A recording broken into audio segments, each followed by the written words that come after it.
In the final 3 minutes of my life, my soul drifted to my mother's side. She was sitting beside my younger brother Felix Goodman's hospital bed, her face filled with worry as she prayed. Felix, please don't scare me like this. Wake up, okay? My father stood nearby, his face twisted in fury. If Sean had done his job and protected him, Felix wouldn't be in this state. Just wait. I'm going to beat him to death. I stood and watched at the side, bitterness rising in my chest. Dad, there's no need for that. I'm almost dead. Not that you guys would care. Why bother calling him?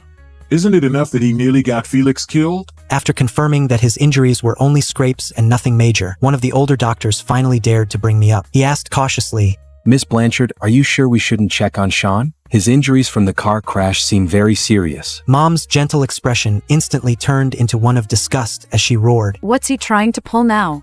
Playing dead? Doesn't he realize what he's done to his brother? I stared at her stunned. Though my heart had already stopped, it still somehow throbbed with pain. I was their son too.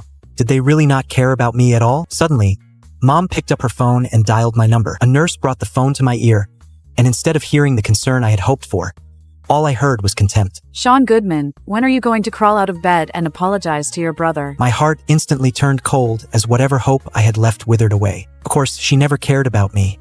Come to think of it, when I was first brought into the hospital, I had begged Mom to save me.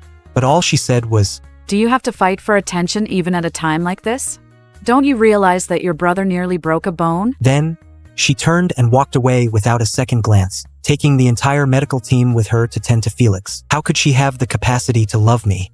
The nurse, unable to bear it any longer, took the phone and said, Miss Blanchard, Sean can't hang on much longer. But Mom, still convinced that I was faking it, let out a mocking laugh. How much did that brat pay you to act along with him? I can't believe he's capable of something like this. Just as she finished speaking, Felix, who had been acting unconscious the whole time, finally woke up. He faked a weak voice and asked, Mom? Dad, how's Sean? As Mom looked at the obedient, considerate Felix lying on the bed, her expression twisted into even deeper contempt. Sean, why can't you be more like your brother? He's hurt because of you, and yet he's still worried about you. If you don't get here in the next 3 minutes to apologize, don't bother ever showing your face to me again. She then hung up, her chest heaving with anger. Dad, standing beside her, looked clearly displeased. Why bother calling him? Isn't it enough that he nearly got Felix killed? Felix lowered his head, trying to hide the smug look in his eyes. He put on a guilty expression before looking up at them. Mom? Dad, don't be mad at him. Sean has just never forgiven me for getting the overseas scholarship instead of him. I understand why he hates me. I couldn't help but laugh. Even in my death, Felix was still trying to sow discord between me and my parents. However, my parents would never see through him. In their eyes, he would always be the better son, and they would never think about the true reason to the car accident. Just as expected, Mom's face immediately turned cold. What's the point of sending someone that's selfish to study abroad, who knows how twisted he'd become after being abroad? Felix gently said, Mom, don't be angry. I'm sure Sean has his reasons. Mom's expression immediately softened. Felix, you're too kind. That's why Sean keeps taking advantage of you. That was always Felix's strength, knowing exactly what to say to win our parents' hearts. I knew that even if I stood right in front of them and told them all of Felix's cruel behavior over the years, they'd only slap me across the face and accuse me of making things up, saying that I was just jealous of him. After all these years, I had gotten used to it. In the middle of their conversation, my older sister, Ashley Goodman, burst into the room. Her footsteps were hurried as she anxiously rushed to check on Felix. The moment she heard about the accident, she immediately flew in from another state without a second thought. And just like my parents, she only cared about Felix. Once she confirmed he was okay, Ashley let out a sigh of relief before fuming. I've always said that Sean is a curse to our family. Ever since Felix was born, he's been hurting him again and again. Felix took the opportunity to act pitiful. Don't be angry. I'm sure Sean didn't mean to hurt me. The whole family burst into an uproar upon hearing this. Dad slammed the table. What? He actually caused the car accident to hurt you? Mom clenched her teeth. That bastard. I'll make him pay. The look in Ashley's eyes was venomous, as if she wished she could rip me into pieces. Felix flinched, as though he realized things had gone too far and they might start questioning the story. He hurriedly said to them, Please don't be mad at Sean, okay? Maybe I remembered it wrong. No matter what, he's still my brother. He wouldn't do something like that. Ashley gently tapped his forehead. You're just too naive. You have no idea how evil some people can be. At this point, Mom chimed in. It's truly a blessing to have a son like you. All right. I'll listen to you. Let's forget about that ungrateful brat and focus on getting you well again. The warm golden light of the setting sun spilled across Felix's hospital bed. Watching the four of them together, a happy, united family, I felt an indescribable ache in my chest. In that moment, I realized how out of place my soul truly was. It was as if I wasn't one of them at all. Like I was just a stray dog that wandered into their home. I wanted to leave, but my spirit was bound tightly to Mom's side. I couldn't speak. I could only watch and endure their contempt in silence. A few days later, under the family's meticulous care, Felix was discharged from the hospital. Mom was busy packing his things, while Dad had already parked the car right outside the hospital door, afraid Felix might have to walk even a single extra step. And Ashley wouldn't even let him put on his shoes by himself. On the way home, Mom muttered irritably, Sean is really something else. He didn't even visit his brother at the hospital even once, let alone apologize. I'm going to teach him a lesson once we get home. Dad glanced at Mom and said coldly, I told you keeping him at home was asking for trouble. Sooner or later, something bad was bound to happen. Hearing the words, teach him a lesson, left me feeling a complicated mix of emotions. Long-buried memories came flooding back into my mind.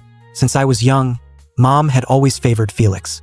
I was expected to always give in to him. It was all because on the day Felix was born, I had accidentally spilled water, causing Mom to slip and go into premature labor. The sight of him lying in the incubator broke my entire family's hearts. Dad had smacked me so hard that my eardrum burst. You're a jinx. Your brother nearly died on the day he was born because of you.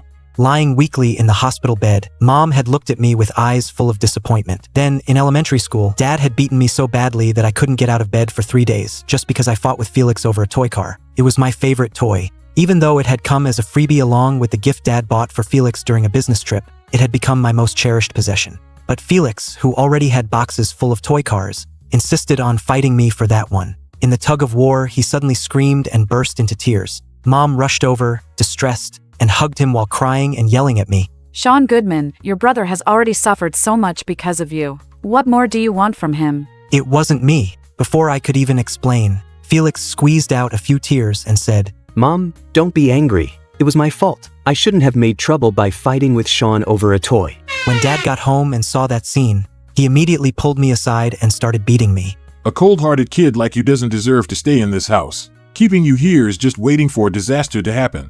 I cried and begged him to stop, but the more I cried, the more convinced Dad was that I was faking it, and the harder he hit. Mom and Ashley just stood at a distance, a coldker. It was as if I was their enemy, and they wouldn't be satisfied, until Dad beat me to death. From that day on, whenever I made Felix cry, it would mean receiving scoldings or beatings from my parents. Eventually, I stopped fighting Felix for their love, stopped trying to explain, and stopped trying to get close. And now, they left me cold and lifeless on the operating table. As soon as they got home, Felix flopped onto the couch. The moment he said he was hungry, Ashley eagerly went into the kitchen, excited to show off her newfound cooking skills. Normally too delicate to cook, she was now scrolling through her phone for nutritious meal plans, afraid of causing Felix to have an upset stomach. Dad presented him with the latest luxury gaming console, saying it was a welcome home gift to celebrate his cheating death. Mom had already cleaned Felix's room thoroughly and filled it with air-purifying plants, saying that fresh air was good for his recovery. Felix simply lounged on the couch and played games. Yet that was enough to tug at the heartstrings of the entire family. Meanwhile, my soul was trailing quietly behind them. This house, once so familiar, now felt ice cold. Suddenly, the doorbell rang. Standing at the door was someone I knew all too well, my girlfriend, Caitlin Winter. She stepped inside and immediately fussed over Felix's condition.